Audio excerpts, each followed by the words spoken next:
the Swiss being even fiscally responsible on holidays. That's interesting. Yeah, that's true. And whenever possible, hold your government accountable. And you see it in the numbers. I mean, the US has a debt to GDP ratio, so debt compared to the economic size of about 140%. Welcome to the Swiss Money Secrets podcast, a podcast designed to cover all things offshore investing and banking from the Swiss perspective, in order to help Americans learn about how they can access and benefit from investing outside of the US and the US dollar.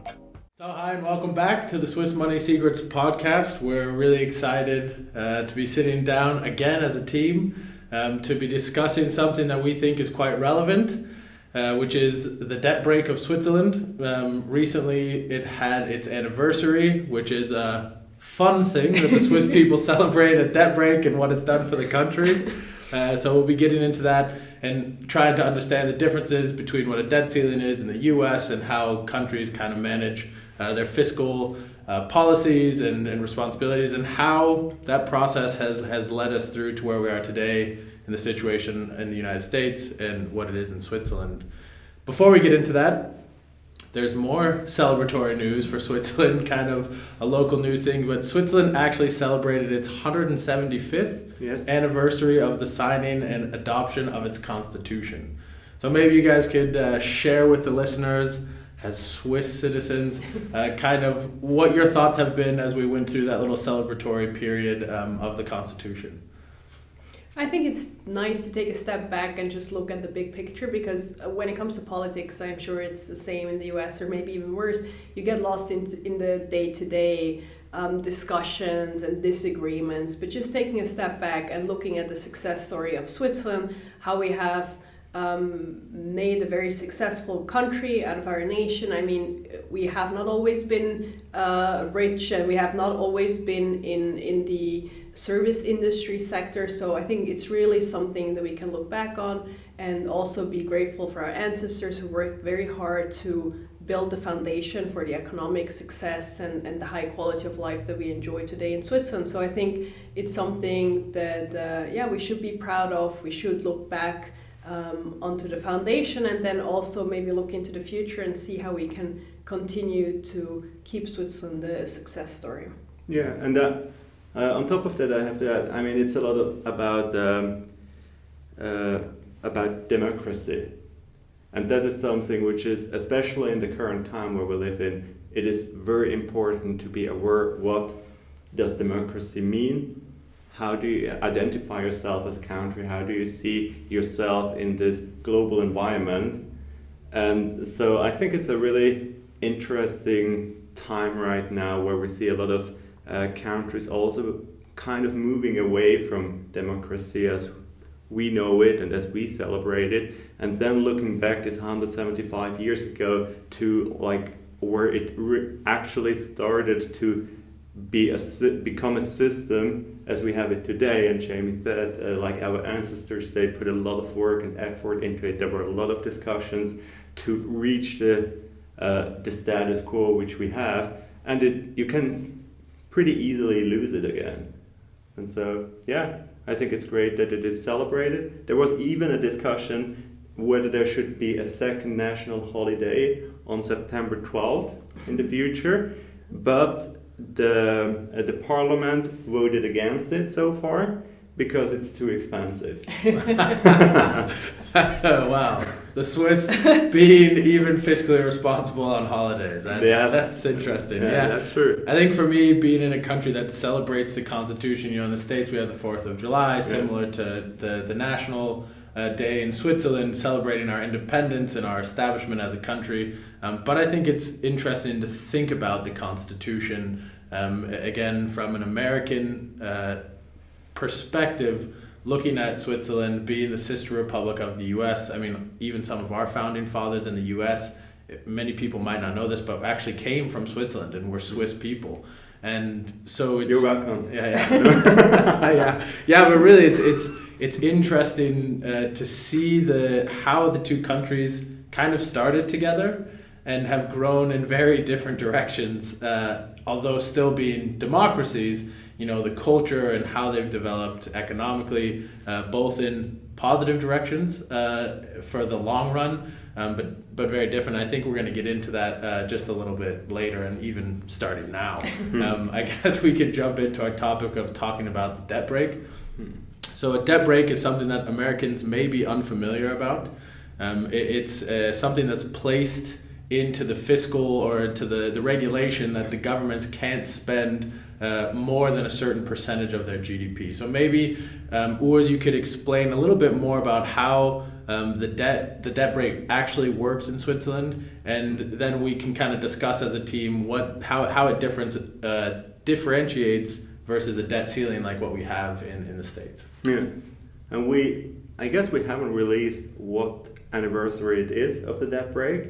So it's the 20th. So 20 years ago there was a vote, an election on this topic, and about 85% of the population voted for it. So that is really interesting, and it holds up very well.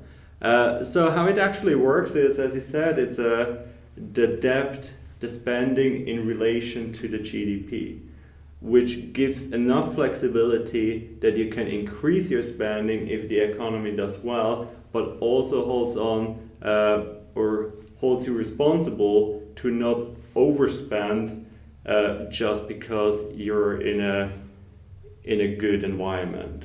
If I may jump in, I think it's the other way around. So you spend less when there's a good economic cycle, and then you can spend more when it's a bad economic cycle. So it's not that you spend more if it's a good year, it's that you save essentially like a household. You would put money away for harder times, just to make that clear for the audience. Yeah, but if you're growing, you can still extend your spending, but not at the same pace as the GDP growth. And yes, of course, you have to put stuff or money away, liquidity away, so you have some kind of safety net. And then if the economy for some reason decreases, then you can increase your debt for a certain time period, but then you have to save again when it becomes better. And so what is the range? It's or the threshold is about 40%. So that's the target. Sometimes it's a little bit above, sometimes a little bit below. And due to the mentality we are having in Switzerland, usually the forecasts, and I think we mentioned that in previous episodes, the forecasts usually are more negative than actually the outcome is. And so Switzerland did a really good job in saving up enough money and getting along this debt brake. Yeah, and I think you mentioned 85% of people in 2001 have voted for this, and then it was implemented in 2003, which is why we're now celebrating the 20-year anniversary. And to this day, this is really something that people agree on. I think a vast majority of people on the whole spectrum of like political parties agree with this concept of putting money away in the good times and then spending way more in the bad times, like you would do as an individual person. Where people then start to argue, of course, is when you don't have money for certain things because you're not allowed to overspend, and then people disagree on where you should save, etc. It's not, things are not perfect here, but I think they're a lot more sustainable. And then also what Urs mentioned is this flexibility of having it tied to the growth of the economy, and also having the options to spend more in certain extreme scenarios. So for example, 2020 and 2021, the government has been very supportive of the economy by spending a lot more money than what would have been like projected or like budgeted. But they are not just like extreming spending more, they are now also very, very thoroughly discussing how to pay the money back essentially. So the plan is now to get all the extra spending of 2020 and 2021 paid back or saved back essentially until the year 2035. So I think that's very important, that people are not just flexible in increasing their spending, but they also are very serious about saying, okay, we now had to spend more than what we projected, so now we have to make sure that we spend a little less over the years to come to get that back into balance. And I think that's another thing where Switzerland is very different to its neighbor and a lot of other countries around the world, that we have a lot of like fiscal surpluses. So we really take money management seriously, not just in the financial industry, not just as individuals or households, but also at the government level. Yeah, and I think that's a really interesting point that you brought up about 2020 and 2021. There was there had been a lot of pressure from people in the government, or I guess parties, to say that Switzerland before these 2 years should be spending more on certain social things or whatever. And Switzerland had been saving up, I guess, when they'd have in surplus years, they'd been saving up over time, so that when that crisis did hit, they were able to soften the blow to increasing their debt and still helping the country out with this amount of spending because they had those high reserves. Yeah. It wasn't like, hey, we have to now credit this 100% on debt. No, hey, we can take some debt out, but we also have reserves to pay for this. And I think that again shows this fiscal responsibility that is kind of put upon the government to make sure they're not spending too much, or they're allocating it correctly for times of crisis, so that when times of crisis hit, it's not going to be prolonged on the economy and the government in the long term, because they haven't had to do crazy increases of their debt. You know, I mean, we saw that in the U.S. Where they spent roughly $6 trillion higher than their budget, and it's all on, I mean, the majority of it is debt that they've just increased. And so it is something that I think is really interesting to look at. Yeah, and if I can build on that, I think what I oftentimes see when I talk to people outside of Switzerland is a little bit of like this maybe unconscious notion of like, well, it was always easy for you guys, like you have all, like everything always went smoothly in Switzerland, so like it's easy for you. But the reason that the debt brake was invented or like implemented, whatever, was because in the 90s our government spending was completely out of control. So when you look at, I think maybe we can even show a graph for the people that are watching on the video. When you look at what happened in the 90s, the spending and the debt just increased. And then in the early 2000s, people were like, this is not working for us. We are concerned. And then it is really nice to see the year the debt brake was implemented, that just went down. Since then, it has more or less gone down, at least until the COVID pandemic. So this is something that I think people should also keep in mind, because I think it's like a somewhat hopeful story of saying, you can change things through politics here, which is great. And even if things are not going well, we can vote on it. Like every person that was Swiss, that was over the age of 18 in 2001, could cast their vote on what they wanted. And politicians had to listen. And to this day, have to listen to the population. I think that's also something that's very important to keep in mind. It hasn't always been perfect here. We also have ups and downs, but we have the power to change things. And the Swiss population, they're notorious for being quite conservative with a lot of like financial topics. So I think that's really what's helping us out. Yeah, and I think that before this election came up, there was a report from the government looking or analyzing the last 50, 60 years or so from after the world wars. And so spending was also, and debt was also very high right after the wars. And then it lowered rapidly, but they came to the conclusion that the lowering of debt was due to the accelerating growth in GDP instead of their superior talent of managing debt. And so having this kind of time period and saying, okay, look, we had good times, we had bad times, now we're having a bad time, and it's our fault actually now. We can't blame it on anyone else, so we have to take on responsibility and do something against it.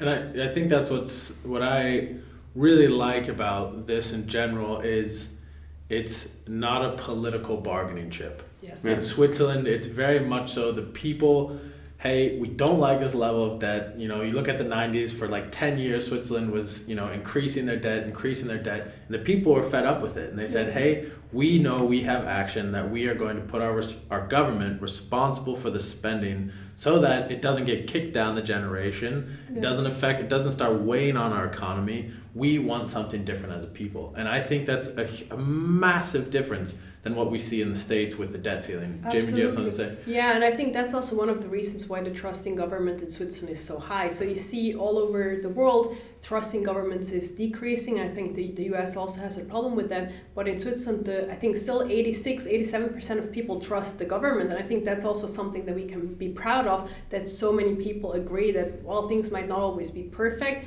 in general, we can hold our government accountable. And one other point that I wanted to make about that maybe we should clarify is that debt in itself is, for a government, not always a bad thing, and that the goal should not be to have zero debt, but there's a certain threshold where the debt becomes more of a liability. So I think that's also something that we're not advocating for no debt. We're just advocating for a sustainable level and for it to stop at some point and not skyrocket like we see in the US, for example. Yeah, and I think that's a really good point, because in the US we don't have a debt break. We have a debt ceiling, which our listeners are probably very, very much aware of, where I believe it's in the past. So we've had a debt ceiling where the amount of debt is allowed to go. And I believe in the past, 78 presidents have been a part of raising that debt ceiling, or at least in their administration. I don't think 78 presidents. It has happened 78 times. Excuse me, correct, yes. It's happened 78 times. And Yeah. it was irregardless of what party was necessarily in power. Yeah. Now, there's a little bit of discrepancy in which way it goes, but we're a Swiss podcast, we're not going to talk about that, because the numbers are still clear that it gets lifted whatever government or whatever party is in control of the government. And it's recently, more so than ever, especially in my lifetime, it's always been a political bargaining chip. It's never been about tightening our belt, seeing where we can be better at allocating or maybe spending a bit less or effectively. It's just a bargaining chip to get certain things spent on the things that either party is advocating for. Yeah, and now it even has been suspended until January 2025. So that's also something that is different than the concept that we have. And you see it in the numbers. I mean, the US has a debt to GDP ratio, so debt compared to the economic size of about 140%. That's very high, and that's a lot higher than what most economists would agree is a good level of debt to have sustainable growth for an economy. Yeah, I think that debt level so debt to GDP, I think when it starts weighing on the economy is around 72 to 77%. Yes. So when it hits that range, it's going to start to have that pulling or that drag effect on the US economy. And I think we see that in a lot of ways in the US. We see the depreciating dollar. I mean, if you look at that graph anywhere about the value of the US dollar over time, I mean, if that was a company, no one would be interested. Yeah. I mean, and I think again, you have inflation that's through the roof. Why? Because there's so much money just being continually dumped into the market. And fortunately, the United States is in a position of power around the world where they can suck up a lot of excess, I guess, economic benefit from other countries. But sustainably, it's just something I don't see having a good outcome. Yeah, and I think next to what is an optimal ratio, it's really about what's the trend and what is the mentality. So do people actually, or politicians actually care about? And sometimes I don't really get the feeling that a lot of politicians care about an increased debt or debt level. And I think that is where it becomes difficult, or not only difficult but also dangerous, because one day or the other someone has to pay for it. And that was the huge issue I personally had with the modern monetary theory. That they thought, okay, we can spend as much as we want because eventually GDP growth will pick up and it will not be an issue. But now we see it is an issue. And I think one of the main differences also between the US and Switzerland, you mentioned it. I mean, the US is a very powerful nation, so they can allow themselves such a debt level so far. And for Switzerland, having such a low debt level and having enough liquidity and financial liberty means also freedom and independence. Because we also see that with the European Union. I mean, what countries want to join the European Union? These are countries who have a high debt level, who need some kind of access to external sources for more debt or to managing their debt and their country. And so I think that this is one angle which got forgotten or gets forgotten quite often, it is about independence as well. Yeah, and I think another important point is here, even on like the national parliament, politicians have other jobs. Like this is not their career. Our parliament meets 4 times a year for 3 weeks. So you have to prepare and for the sessions, etc. But this is not a full-time job. So most of them have some jobs in the private economy, or like they're on board of directors or whatever. And I think this is also something that makes politicians think more long term, because they are not just thinking about the next election cycle. So we have elections next month. It is also a topic here that the people want to get re-elected, but our election cycle maybe starts 1 to 2 months before the election, and then no one talks about elections for 4 years, and then it starts again 1 or 2 months before the election. And during those 4 years that the politicians are elected, they also think about the long-term trajectory of the country, because if they do not get re-elected, they just go back to their, like they increase their 80% pensum to like 100% pensum in their private economy job, and then that's that. And I think that's also helpful. Yeah, and I think too in that sense, the conflicts of interests are very much so out in the open. Yeah. And so if they pass laws that are going to benefit their sector or their friends, it's very clear. And again, as we've mentioned time and time again here, the Swiss public has the ability to stand in and say, hey, that's not something we like. But you never have one single person that gets to pass a law, right? Correct. That's also different. So in our parliament, we have several hundred members, and then even like the presidency level is distributed upon 7 people. So if you're like part of the federal council, obviously that's a full-time job. You can't have any mandates next to that. But in the parliament, even if you do have conflict of interest, you're one out of a few hundred people, and as you mentioned, they're fairly transparently viewable for all the voters. So. Yeah, and I like also the rotation. So we don't go too politically into this episode, but the rotation of even those 7 presidents, it's every year, they're being rotated. So it's not like they can sit and have control over one sector for a really long time. Well, I mean, only the presidency rotates. The department they keep for a longer period of time. But it's not very long from what I remember. It's for as long as they want. Yeah. Okay. Yeah. So it can happen that they stay over. Okay, that's good. But there are checks and balances on that level as well. Sure. But I think we shouldn't get, as you mentioned, we shouldn't get too lost into the details. Maybe we can move a bit more into the investment side of things, because that's what our listeners are interested about, right? So maybe we can talk a bit about how fiscal responsibility is a good factor in selecting a country where to hold your money. Why is it relevant, and what to look out for? Yeah, I think that's a great point as well, and I think there it is important to think this whole concept through, because what does it mean to have a low level of debt? It means that you can allow a lower tax level, for example. Yeah. And what does that mean for the economy? That means that it attracts more people and companies to have their headquarters there. And so this is a whole process which is going on where you can create an environment which is attractive for business, which is attractive for also professionals, like talented, skilled people to work there. And also the currency and the Swiss franc. Yeah. But that comes then on top of that. If you have more educated people that have higher paying jobs and they can save more money, so they themselves are more responsible in their own household. Yeah. And so this strengthens the economy, the currency, and the whole system, which eventually, as we have seen in the last couple of years, brings also up jealousy and phrases like tax haven, which it isn't.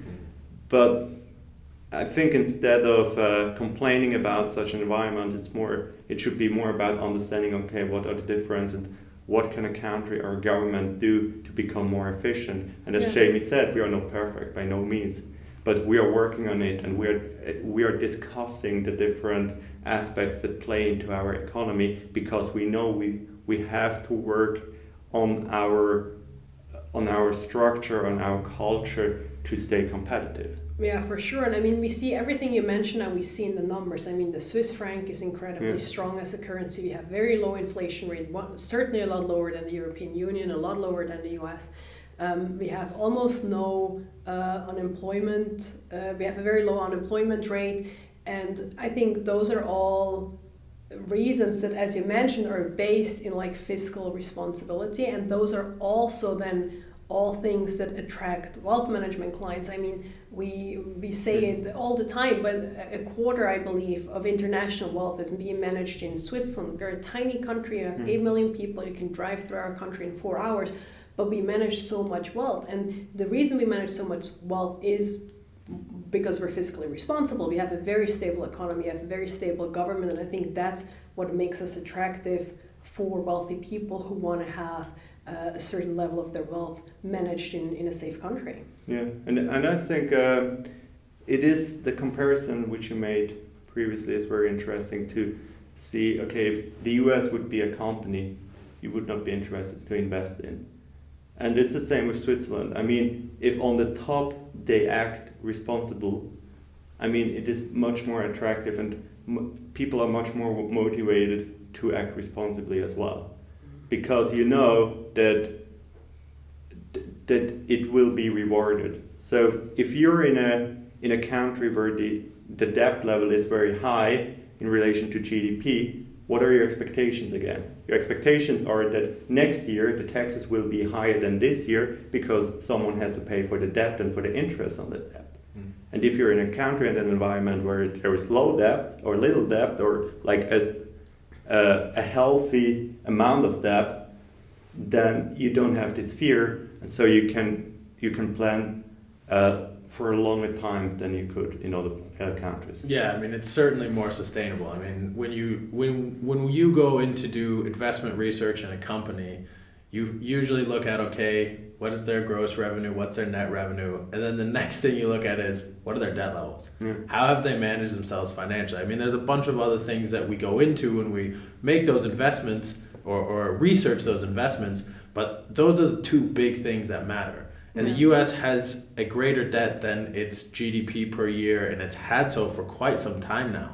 I mean, just the interest payments on the debt that the US has is nearly 25% of the US annual budget, which is insane. If we went into a company and we saw that they had to pay 25% just to their interest for their debt, I mean, it would be a very, very risky bet when it comes to investing. I think that's a very important point that you bring up, the interest rates, because that has very severely changed in the past year or 1.5 years, and we have had a low or zero interest rate environment for so long that I think a lot of people forgot or choose to forget that it's possible to have high interest rates. And now if we're looking at 4 or 5% interest rates, this is a very different situation than if you can get the money for free. And I mean, we don't know for how long the higher interest rates are gonna be around, but it's very likely that they're not gonna be dropped right away. So that's also something that changes the situation quite severely compared to how it was a few years ago. Yeah, and I think often one of the things in the U.S. I remember as a young person. When the federal debt would come up, I can remember back before or in the midst of President Obama's second election, you know, there's this big debt thing. You know, everyone was upset about the debt, and my kid is going to have to pay, you know, $20,000. You know, every person in the U.S. has $20,000 of debt just to pay this off. And then they would always ask the question, but who are we in debt to? And I think that's another interesting fact about the fiscal responsibility of the U.S. is the majority of the U.S. debt is held by the U.S. public and the Federal Reserve System. And now that doesn't make up everything, but it's just interesting facts of where is the money lying, where is it going, and who's holding this debt. And so you're paying an independent person who's the central bank of your country this debt and this weird cycle of just trying to keep the economy afloat. And that's what we saw when the pandemic restrictions hit, the markets crashed. Who stepped in? The Fed stepped in, the US government stepped in to try to keep things at a normal level for the people in the United States, to not let things hit so hard. And I think that's one issue that's certainly concerning to Americans when we're looking at a recession. Everyone's thinking about, okay, I have to tighten my belt, I have to figure out how to save. And it's good that they've suspended the debt ceiling in the US, but eventually will it be used to be lifted again? And if your own country is not tightening their belt, it's hard for you as a citizen to sit there and go, why, man, I mean, I'm having to tighten my belt. Why is my country not? Yeah.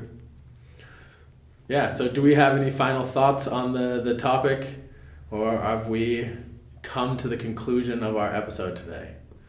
Yeah, I think the final thought should really be make sure you get the whole picture, make sure to understand what it means or what are the consequences of a certain situation, and then base your decisions on that. And whenever possible, hold your government accountable to do what is best for your country and yourself. Thanks again for joining us on this episode of the Swiss Money Secrets podcast.